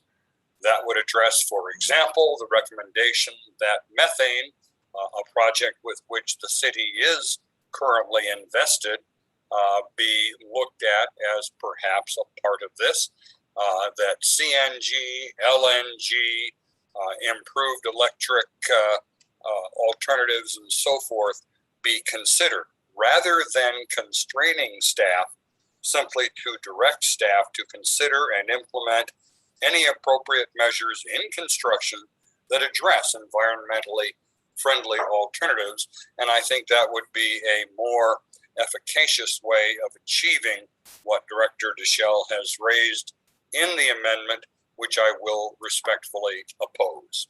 Thank you, Madam Chair. Thank you. Director Williams? Basically what he said. You know, I just think that we need to do some more planning. I think it's great. We are all hyper conscious of our responsibility as the public transit network to help with greenhouse gases and to look toward the future and to provide environmentally friendly forms of transportation. But I think we need to look at, as Director Tisdale said, the various ways to do it and the cost. Thank you, Madam Chair. Okay, and I've got Director Deschel, and I'm going to go to you next for a response, but I did want to just check with staff to see, Chessie Brady or GM Johnson, would planning be able to take up some of the measures that have been mentioned by both Director Deschel and Director Tisdale as we move forward without providing a provision within the motion to move forward? Can you all look at that as you do proceed through some of the final planning and the IGA? So if I may, Madam Chair. Yeah. I would say we can assess it, recognizing that we're having a discussion at this juncture. I would be remiss in my capacity to promise you that this could be done collectively, but in all earnest, we will explore that because I believe it's something that we collectively are committed to. Okay, thank you much. Director Deschel, I've got Director Broom has raised his hand. May I go to him before returning to you? Absolutely. Okay. Absolutely. Director Broom, please go. Thank you, Madam Chair. You know, sometimes it's just a matter of putting in some extra conduit so that you can have installation at a future date of things without tearing up, you know, parking lots, concrete, and everything else. And if this could be done at a reasonable cost, you might suggest that to the city and to consider. Mhm. And also the exploration of some funding options. Director Deschel, please. Thank you so much, and thank you for the discussion. I certainly would be amenable and friendly to Director Tisdale's proposed language. I think for me, as Director Broom raised, sometimes it's a matter of just putting in extra conduit, which is why I went with electrification ready. And the cost to re-tear up that concrete is monumental relative to the cost of putting in conduit. The other piece I'd mention is whether or not it's for our buses, providing that level 2 chargers for our customers is a value add and a big one. And it's also a possible revenue source. So to the extent, Director Tisdale, not to put you on the spot, but to the extent you are open to crafting the language sort of as you proposed it, I'm more than happy to withdraw my motion in lieu of yours. I don't know if it's an amendment to the amendment. I don't know the most efficient way to do that, but just wanted to note that is fine by me. And I know that Director Tisdale is also a resident expert at Robert's Rules. So yeah, if I could just clarify, Director Tisdale, were you proposing substitute wording or just indicating a sort of direction that will go along with the action that's not a part of the motion? The latter, Madam Chair. I was actually suggesting that this board can issue its instruction, its direction to staff to consider these items. And General Manager Johnson has already indicated that that is exactly what staff will be doing, aware of the constraints that exist currently relative to cost, planning that has been done, that might need to be done, working with the city and so forth. So that rather than impacting the motion itself, we would issue a policy directive that staff would consider and implement any appropriate measures in construction to address environmentally friendly alternatives, taking into account all of the other factors and considerations that General Manager Johnson enumerated earlier. So it was not intended to be a substitute motion, but rather an indication of a sense of policy. And I think we could easily get if nothing else, a head nod in that regard to proceed on that basis. But I think General Manager Johnson has already kind of given us that head nod, I believe. Yeah. Okay. I have a new hand. Unless Director Broom, do you still have a question or comment here? Your hand is still up. Okay. Director Rosenthal, please.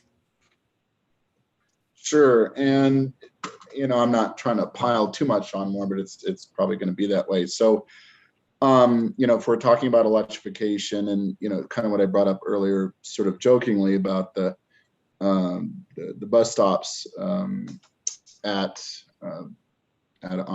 Colfax and the new ones that RTD is installing, having solar panels on top, this is something that we should also consider to install solar panels like at the 61st and Pena station. I know it's not the RTD property, but next door, there's an office building with sheltered parking with solar panels on top. And so that might be a good way to generate energy. It'll be environmental friendly. So if we're going to add to this proposal, then we should also consider allowing for solar panels shelters for vehicles. Thank you. Okay, thank you. Just to clarify, I don't think we're, in the sense that Director Tisdale offered, I don't think we're actually adding to the proposal in the way that sounds more formal as you describe it, but we have an indication from our staff, General Manager Johnson, that they will move forward and look at these kinds of things as they proceed through the planning and construction phases. And, just to put a coda on the comments that Director Tisdale said recently in a couple of meetings, the one that comes to mind is the Accountability Committee.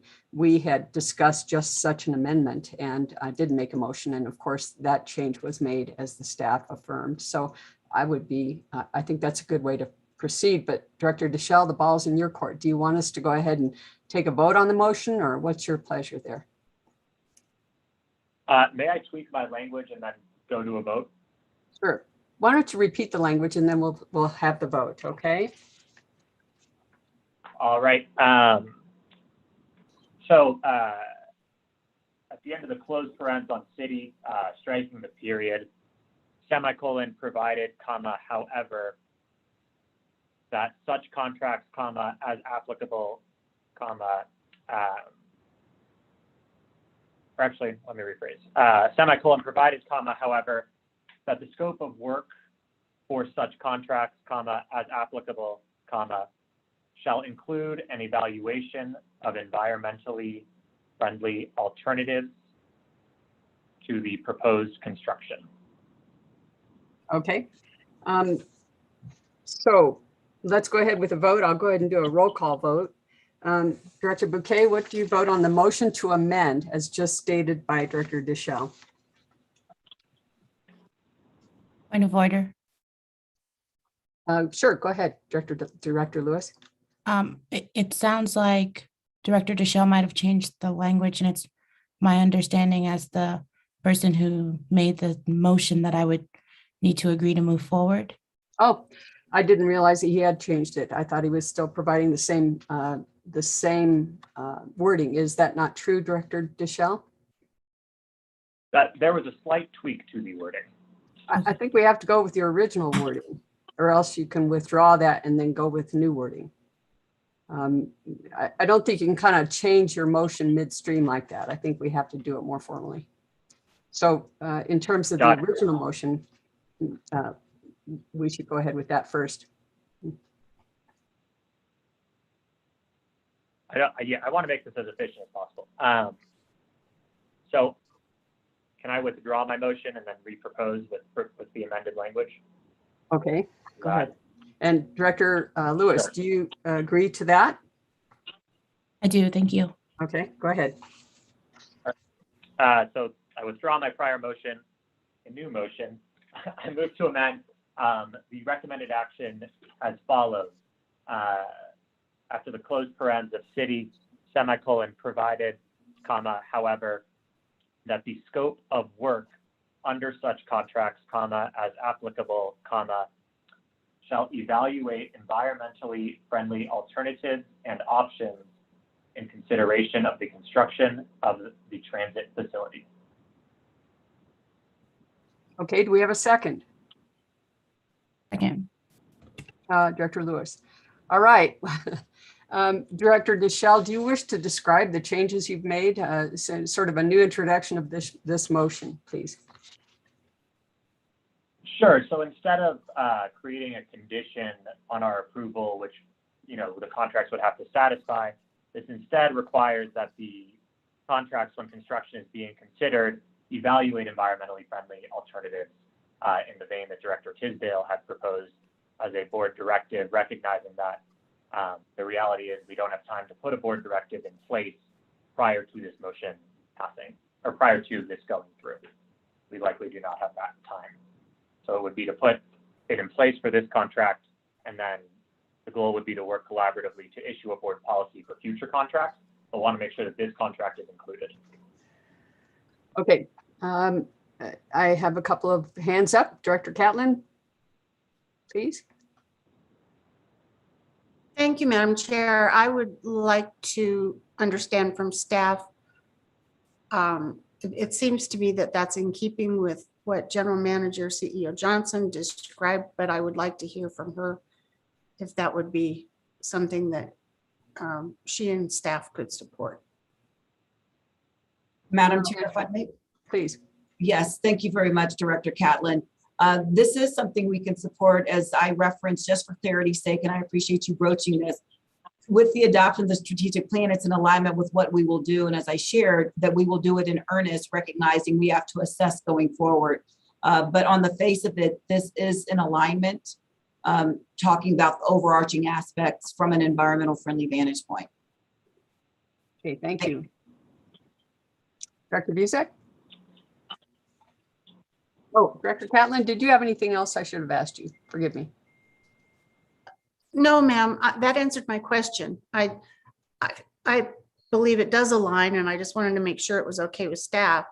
I believe that personally, I don't think it's necessary, but I would be in favor of it in principle, just given that staff is supportive of it. Okay, thanks. Thanks for that. Director Busick. Thanks, Madam Chair. I'm just not clear on what the environmentally friendly alternatives relate to as the language is proposed. I mean, triple glazed windows, grass roof, or is it more in keeping with environmentally friendly alternatives to providing, alternative fuel sources to customers? But if you just say it's environmentally friendly alternatives to the construction of the building, I'm confused by that.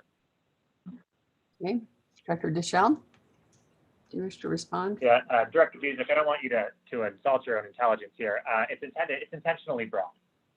So the embodied carbon that exists in the new construction project is massive. So it is all encompassing, whether that's triple pane windows, whether that's solar panels on the roof, whether that's, are we able to use different types of concrete, whether that is recycled or what's the word I'm looking for? When you reclaimed materials, whether it's evaluating, all of those pieces, right? It's not just electrification, right? As I talked about electrification earlier, right? It's the entire building. It's looking at how do we build an environmentally friendly building that's not just the service and operations which it provides, but also the building itself, and trying to build a green building in and of itself as we look forward. Because there are green alternatives that are different from the traditional contracting practices. And so the intent is that those are considered, and we evaluate those, or the resident experts evaluate those going forward. Okay. Director Busick? Never mind. It doesn't help. I mean, you started out with electrification to I believe, provide alternative fuel source for our fleets or for customers, and now it's gone full circle to environmentally friendly aspects to every single thing related to the project. So I'm confused as to how this has changed so dramatically. So because of my confusion, I'll not support it, but thanks for the attempt to clarify. Okay, thank you. Director Rosenthal, please. Thank you, Madam Chair. And I appreciate where this is going with this proposed amendment. I just wish we had seen it earlier. As you can tell from the discussion, there's some confusion. There's, what is going to be. And, I'm not saying that we cannot have amendments during our board meetings or during our committee meetings. It's just, given this and given the fact that we don't know how much any of this will cost, it would have been good to have that information earlier. Thank you. Okay, thank you. Director Lewis. Thank you, May I Madam. respond quickly? Yeah, sure. Director Cook. I think he was making a statement, but I'll give you a chance to respond at the end if it's okay, just so we'll move through these more expeditiously, but you'll have a chance to respond when we get through. So Director Lewis, please go ahead. Sounds great.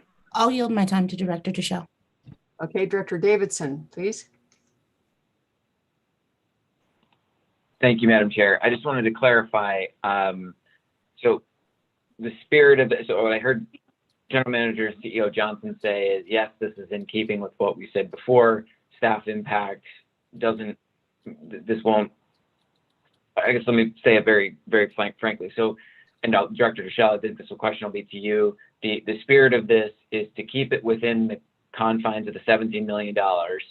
It's to honor the commitment, but simply formalize the request to staff that there is some kind of effort, presumably, I don't know if this takes the form of a report or what it would be, to look at environmentally sustainable construction, fuel alternatives, et cetera. So this is largely just formalizing what CEO and General Manager Johnson said, stays within the 17 million. I'm not quite sure what the deliverable is, but maybe you could just clarify the intended outcome. We have a direct question here. Go ahead, Director Deschel. Thank you, Director Cook.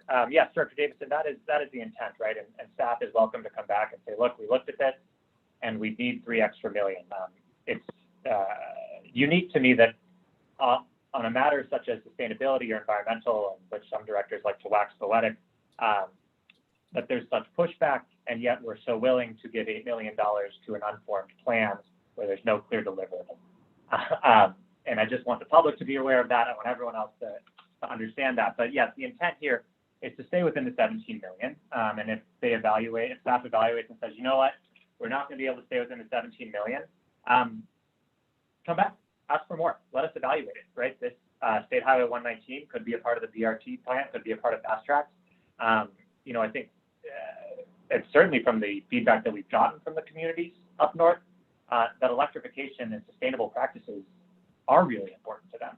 And so that is absolutely the intent, which is to formalize the deliverable that, you know, and place an affirmative obligation that to charge the CEO to direct staff to evaluate environmentally friendly alternatives, whether those are in the construction itself or in the operation of the product, you know, chargers, et cetera, or it's the type of cement we use. But it's, yes, that is correct. It's to stay within that 17 million. And should they not be able to, right, it's not unusual for us to have an agreement to amend and extend or amend and increase. Okay, Director Davidson, you good? One more, Yeah. and then I'd like to proceed to the vote. Director Bouquet, please. Thank you. I was just going to say, I think that we're overcomplicating it a little bit. I think we're just kind of getting, you know, agreeing with this amendment that we would follow through with the best environmental practices, which the staff seems to be on board. I don't think we're asking for, from my understanding, Director Deschelle's amendment wouldn't be asking for past the 17 million. So I think we're overthinking it a little bit. I think it's just kind of, you know, getting that formal commitment that, you know, we want to be as environmentally sound, as environmentally thinking as possible. So that's all I wanted to add on. Okay, and well, we have one more hand, please. Let's proceed after this, Director Broom. Thank you, Madam Chair. I'm afraid we're just going to insult the city of Longmont. I'm sure they have very strict standards that they try to build to in the city. And, you know, we're just speculating what their design is going to look like when it's totally done. Okay, thank you.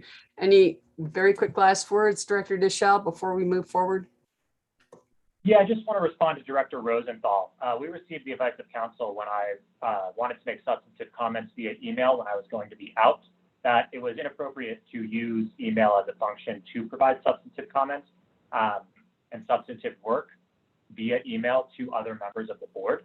And so if council could clarify that if we need to move it separately, but the sort of implication that this was done last minute or, you know, there was another way to do it, I truly thought through it and was going on the advice of council to not make such a substantive comment via email, as that was advised to be not in compliance, not advisable as a board member. Okay, and Melanie Snyder has her hand up. Please go ahead, please. Thank you, Madam Chair. Melanie Snyder, General Counsel. So 2 points. One, I just wanted to clarify, yes, Director Deschelle, in order to be in compliance with open meetings law, we don't want directors to be emailing and sharing their comments in email when that should be done in a public meeting. It is okay for a director, though, to send to staff proposed language for a motion that's going to be offered in advance of the meeting and will be offered in a public meeting. So that's okay to do, and that's appropriate. I just would caution the board about commenting and putting your comments in emails about that motion in advance of the meeting. It should all be done in an open meeting. And then the second thing I just want to clarify for the record, the language of the second amended motion that Director Deschelle made that I heard was specifically talking about requiring that the statement of work in the contracts actually should include specific language. And I think that's a little bit more restrictive than some of the comments about the spirit of kind of guiding staff and providing some informal direction. So I just want to make sure we're all really clear about what it is you're voting on. The language of the motion is it's more restrictive than that general guidance. and some of the discussion. Okay, thank you. Let's go to the vote. And, you know, with that clarification and some of the other comments, for what it's worth, my comment would be, we had an assurance from the staff. I think they understood the sense of the board in terms of looking at possibilities for electrification and otherwise. And I would prefer that we not include it in the motion itself. So we're voting on the motion to amend. And I'm going to go around in order. Director Bouquet, please. Yes. Okay. Director Broom? No. Director Busick? No. Director Catlin? No. Director Davidson? No. Director Deschel? Yeah. Yes. Director Geisinger? No. Director Lewis? Yes. Director Rosenthal? Pass. I'm not sure we do. I'm not sure we pass. Okay. Okay. Yes or no? Yes. Okay. Director Sloan? Yes. Okay. Director Tisdale? Yes. Director Whitmore? No. Director Williams? No. Chair Rivera Malpietti? No. And I'm a no. Let's see, we've got 1, 2, 3, 4, 5, 6. The vote fails with 6 votes in favor and 9 votes opposed. So thank you all. It was a good discussion. Now we're moving on to the main motion, and I would ask for any discussion of the main motion. Dr. Broom, your hand's still up? Thank you, Madam Chair. I did have a question. How many bus routes are going to use this facility upon the completion of its construction?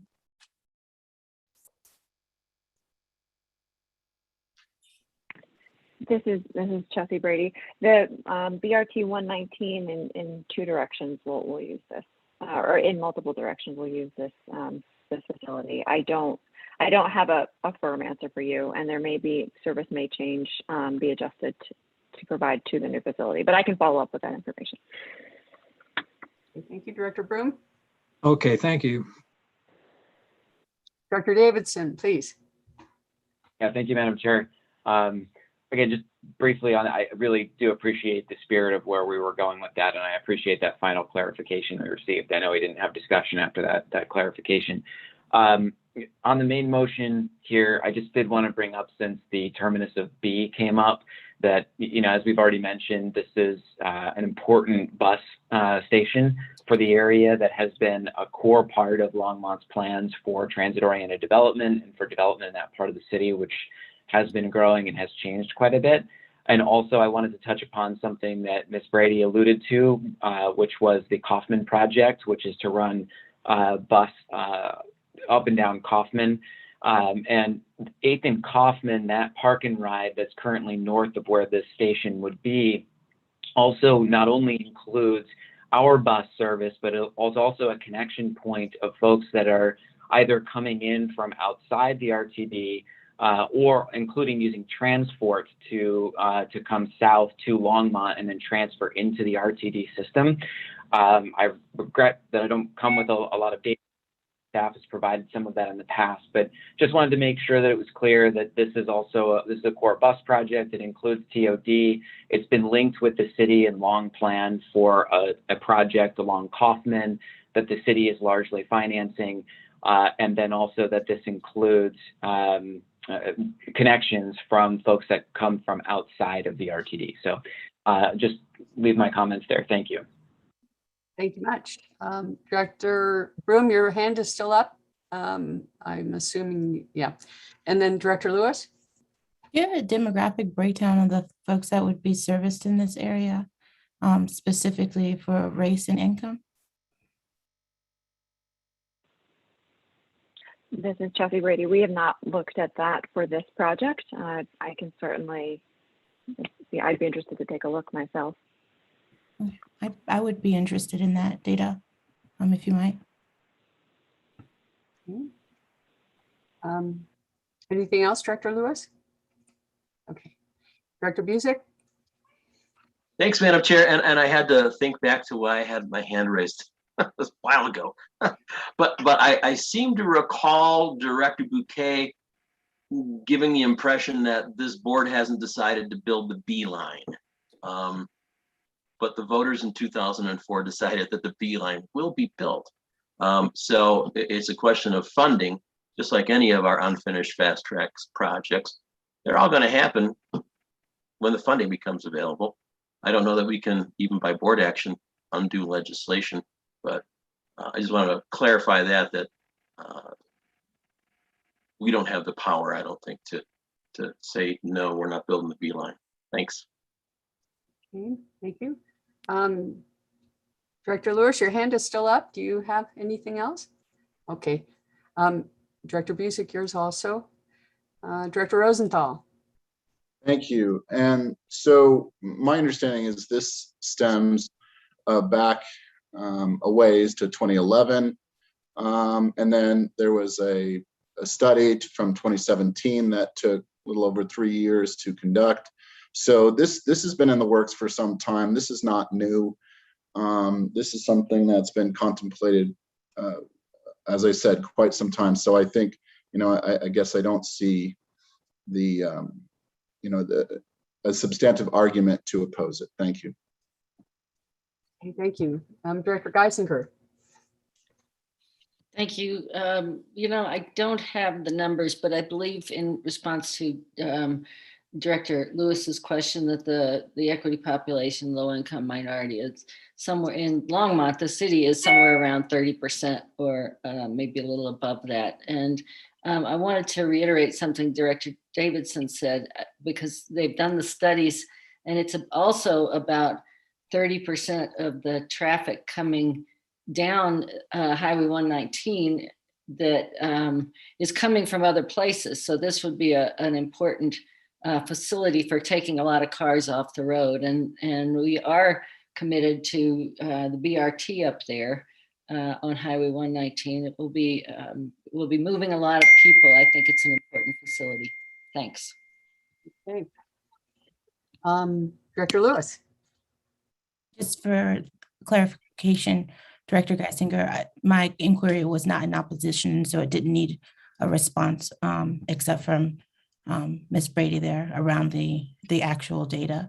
And with that data point that you provided, I would appreciate it if you'd cite your source.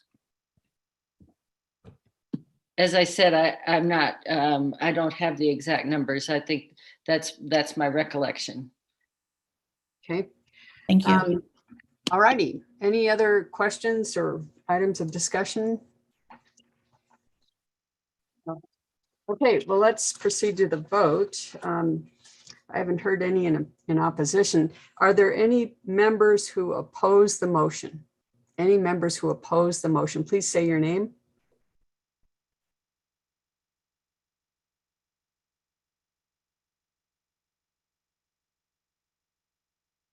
Okay, we'll call that passed unanimously. And thank you all very much for your patience in getting through that. And again, it was a good discussion, and I think we've seen a good outcome in terms of taking up some of the items that were raised as we go forward. So thanks to the staff too for your flexibility in that. So we have one more action item. Let me get to that. It is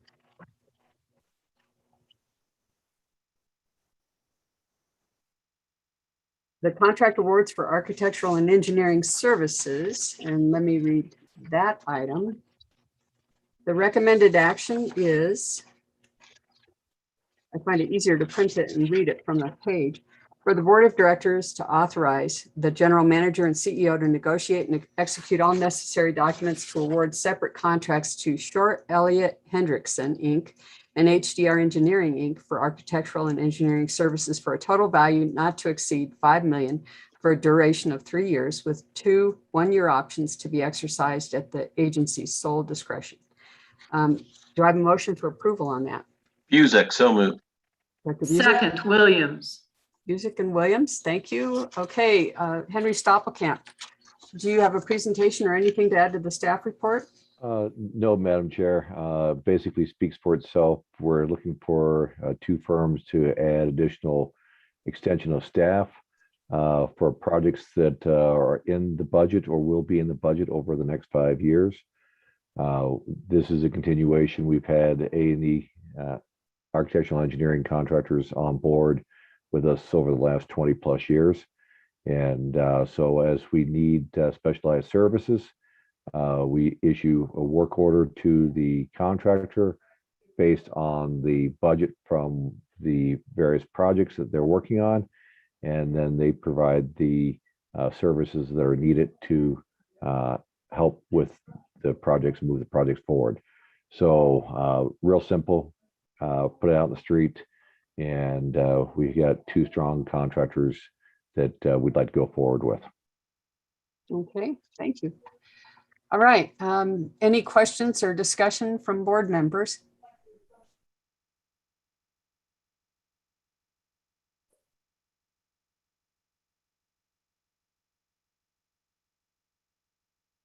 Seeing none, we can proceed to a vote. With no discussion, a voice vote also. Is there anybody opposed to this item? Please say your name. Anybody opposed?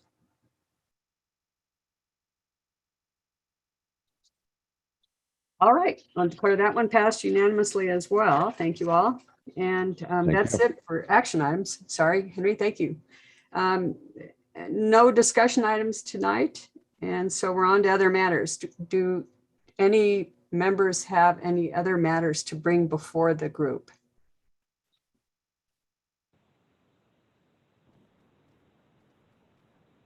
Director Deschel, please.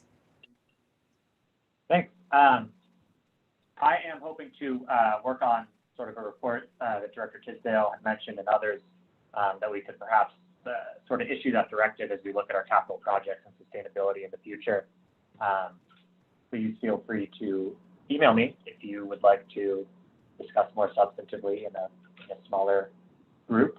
And I do have one question for council, point of clarification, if I may. Which is that when we send an amended motion, is the idea just to send the motion itself, or can we send explanation as well? I just want to make sure that we're striking the balance and or sent through the board office, that we're striking the appropriate balance when those types of messages go out. Yes, Madam Chair, if I may. Please. Yes, this is Melanie Snyder. So thank you for the question, Director Deschel. So yes, please send your questions or your potential motions to amend to board staff with a very short description, not long, a memo and backup information. And let's just make sure that that all gets, of course, presented in open session. And that's not really an invitation for the other directors to respond or to weigh in or send emails with your various positions. That should all just be done in open session. Great. Director Deschel, do you mind if I follow up on that? I don't. Go ahead yourself. General Counsel Snyder, do you then plan to circulate the wording suggested by the director to the board? Would the board have access to that ahead of time? So, Madam Chair, the way that's been working is those motions to amend go to board staff, and board staff circulates it back to the board and ensures that that gets included in the record. Okay, thanks. Director Deschel? I'm all set. Thank you. Okay, thank you very much. Director Sloan? This is just a brief response to Director Deschel's comment. We have talked in the past about a much more comprehensive sustainability policy, and it seems to me that if you want to get action going, that would certainly be a good place to put your efforts, and I'd help you with that. Thanks. Thank you. Director Lewis? Just to add to the discussion, as I'm hearing from our general counsel, I guess that also means phone calls. And so oftentimes when directors send amendments ahead of time, our phones are flooded with phone calls from directors. And so it sounds like that there is a preference that does not happen, that instead that all discussion is to be had during this meeting. Madam Chair, if I may. Please. Yes, so Director Lewis, certainly the open meetings law allows local public bodies like this to have discussions between two directors, and that doesn't run afoul of the open meetings law. But you can imagine if there are multiple discussions that are being had and they're really not being had in an open meeting, that really runs against the spirit of the law. Thank you for that clarity. I do appreciate it. You're welcome. Anything else? Nothing else. Okay, thank you. Director Williams.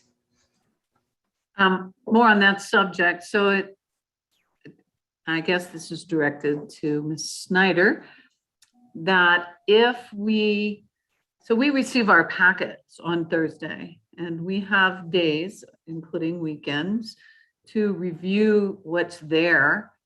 And so at that time, if we had amendments or digressions or disagreements or whatever with the information that we've been provided, we could respond prior to the meeting with the subject matter and then bring that to this open meeting. Did I say that correctly? Madam Chair? Yes. Oh, thank you. So I want to make sure I'm understanding your question, Director Williams. So I thought I heard two different things. One was if you have questions or follow-up about the materials versus if you want to offer an amendment. So questions and follow-up, for example, to staff, that's appropriate to, follow up with the general manager, follow up through board staff to get that information in advance of the meeting. When it comes to wanting to offer a motion to amend, I'm recommending and asking that you would send that language to board staff, and then board staff would circulate it to the entire board. And then that would be offered in open session and discussed in open session. And I'm sorry, Madam Chair. Please. Can I? Yeah. My understanding is that we have a form that requires 3 directors to be involved to submit it, to modify and change things, right? Yeah. Madam Chair, if I may. Please. So Director Williams, that's a different process. So I was talking about if you wanted to make a motion to amend a recommended action that's already on the agenda. There is a process through the bylaws for 3 director initiated actions, and that's to bring a specific recommended action. And so that's a separate process. And is there, I'm just going down this rabbit hole. Sorry, Madam Chair. So that is designed to have some consensus among some members of the board to bring something forward. Would we not want to have an amendment, have a similar process so that multiple people, so that we don't just continue to meet with one person bringing an amendment and the other 14 people are like, whoa, what just happened? To allow us then to review what's going on in our own minds without talking to anybody else, and then come here and have discussion about it. I'm just trying to walk this process. Sure, Madam Chair, if I may. So you wouldn't need, Robert's rules doesn't require you to have 3 directors to bring a motion to amend, for example. So 1 director can do that. As long as you have a second, then we'd proceed as we did this evening. So we wouldn't want to create a higher bar for that action than Robert's rules requires. Okay, thanks. I'm just, walking it. You're welcome. Happy to answer questions. Thank you very much. Anybody else?